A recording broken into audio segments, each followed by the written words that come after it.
There's this new YouTube video called AI Invents New Bowling Techniques. The creator's B2 Studios, and he invented this character called Chad Ragdoll. And I kid you not, he learns to bowl in the floppiest way possible. But this video is a fascinating exploration of artificial intelligence. Specifically, how reinforcement learning can make this floppy little guy bowl like a maniac. So the video takes you on a journey of how the AI character was first set up, and then how it was trained on an algorithm called Proximal Policy Optimization, which would incentivize the AI to figure out what's the optimal way to behave, and as long as it can get the strike, then it just does whatever it needs to with its arms and body. It's fascinating to watch the training session, see the evolution of how it learned to actually bowl a strike. It's fun to see in this video how he tweaks the settings and parameters and how many iterations it goes through, and it shows you the creative problem-solving abilities that AI has. But of course, Chad Ragdoll never learned to walk. Luckily, the YouTube algorithm rabbit hole brought me to this video. So imagine this, you got a spunky little AI whiz kid named Albert. Now Albert isn't your average AI, he was trained using a special type of deep reinforcement learning. Imagine a game of hot and cold where he gets a gold star for doing something right and then a timeout for doing something wrong. Well, it works, so hold on to your papers for this video titled AI Learns to Walk Deep Reinforcement Learning by the Mastro AI creator over there at AI Warehouse. And in this video, you can follow the epic saga of our little hero Albert. As he embarks on his long journey, he starts by doing the worm,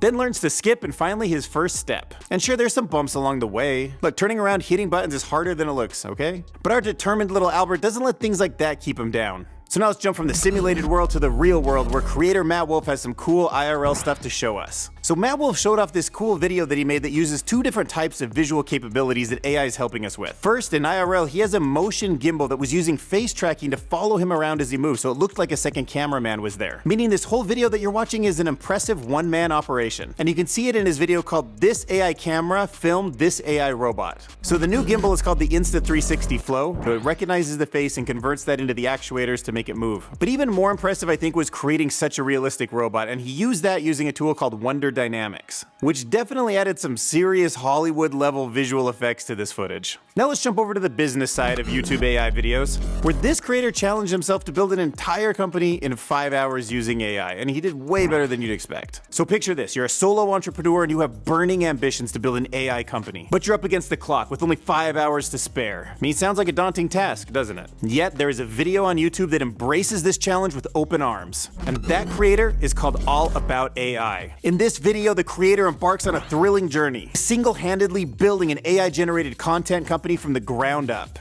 And he documents this 5 hours in an exciting way, akin to a cooking show, but instead of a gourmet dish, it's a tech company being meticulously crafted. And the host creates a website that generates content, it makes YouTube videos, it does marketing for him, devises campaign strategies, plans social media, and even does outreach. What's the magic behind this amazing 5-hour transformation? A suite of advanced AI tools like GPT-4, Chatgpt, Runway, BabyAGI, Midjourney, and even 11 Labs. So now let's talk about a video called I Tricked the Internet with an AI Influencer, and I bet you can guess what this one's about. So imagine this, you're scrolling through your Instagram feeds, double tapping on some Instagram posts, the usual, and you come across an Instagram influencer that seems to have it all. The perfect post, the most engaging content, and that knack for just knowing what to say at all times. But what if I told you that influencer wasn't a real person? Well, over 1 million people sure were on this video titled, I Tricked the Internet with an AI Influencer by the creator Yikes. And I loved it. It was a fun, simple exploration of a grand experiment that tested whether or not AI is at the point now where it can play the role of an influencer. Yikes used a variety of AI programs, including Chatgpt, Midjourney V5, 11 Labs, and Mellowbytes to create this AI influencer. Like a digital Frankenstein monster, but instead of causing trouble, it just made people get jealous of stuff that it had.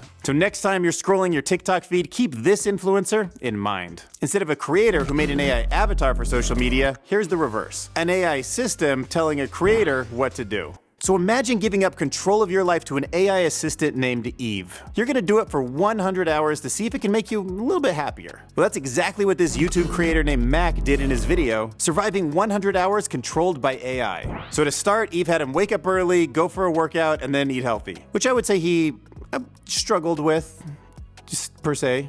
Eve then suggested some adventurous activities like bungee jumping. And even though he got an adrenaline rush, he said it didn't make him that much happier. So Eve tried to set him up with a date. Go for the girlfriend, I guess. And she matched him with a girl named Gloria, but the date didn't go super well, a little bit awkward. Mostly because Eve was in his ear generating all his conversation, and it was just like very disconnected from the moment, you know? But in the end, he learned that it's okay to just not be happy all the time and instead focus on surrounding yourself with good people. Meanwhile, Anastasi and Tech made a video that's about how Google and Microsoft seem like they're in this really really high position right now with AI, but people at Google even admit that there's no moat, and the open source community is gaining ground, maybe even moving faster than anyone would have ever expected. So this amazing video takes you through the evolution of open source AI. And she also poses a thought-provoking question: is the future of artificial intelligence open source? In this video, she points to both the good, how when something's open source, it can be shared globally and it kind of democratizes the power for everyone. But she didn't shy away from the other side of it, which is that might be too much power to just give the general public. We don't really have good controls over it, and it can be very dangerous in the long run. Anastasi also highlights how Linux was very successful in the long run being open source, and that it seems likely to her that artificial intelligence will follow a similar path, which leads her to the bold conclusion that companies like Microsoft, Google, and OpenAI won't be leading us into the future of artificial intelligence, which definitely brings a whole lot unknowns into how this technology is going to evolve. Now let's talk about how AI is completely transforming video games, even older ones like Skyrim. So imagine this, you're deep in the world of Skyrim,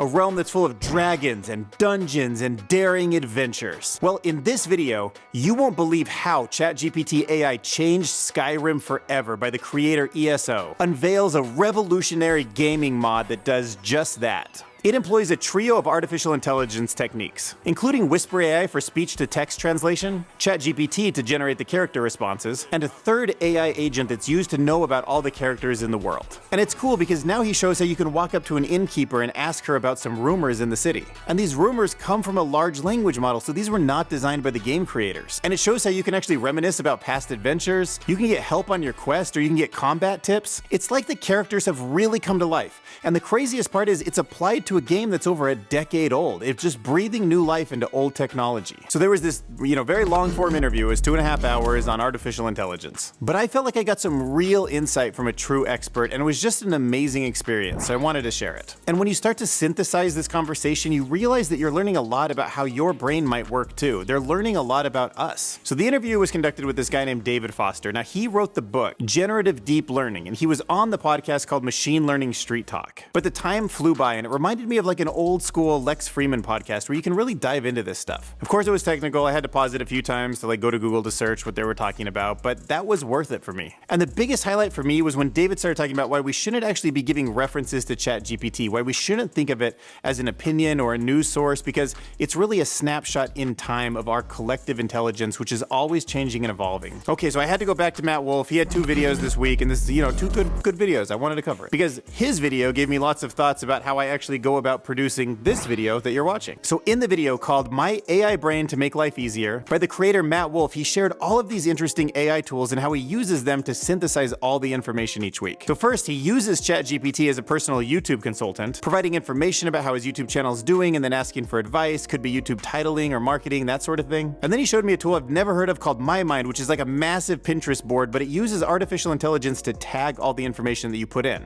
So that's where he's just dropping all the news articles, just like scroll, save, and it's just automatically tagging it so we can look it up later. And then Matt said he used this tool called Recast to transform blogs into conversations he can listen to, so kind of a custom audio podcast for himself. And he uses a tool called Chat PDF so he can take a long research paper and either summarize it or ask some questions about what it means. And then finally he talks about a non-AI tool called Text, which he uses so that all of his DMs from Twitter and Instagram and text message all come to one place. But it definitely made me rethink my YouTube workflow, so I have some work to do. Smash that subscribe button!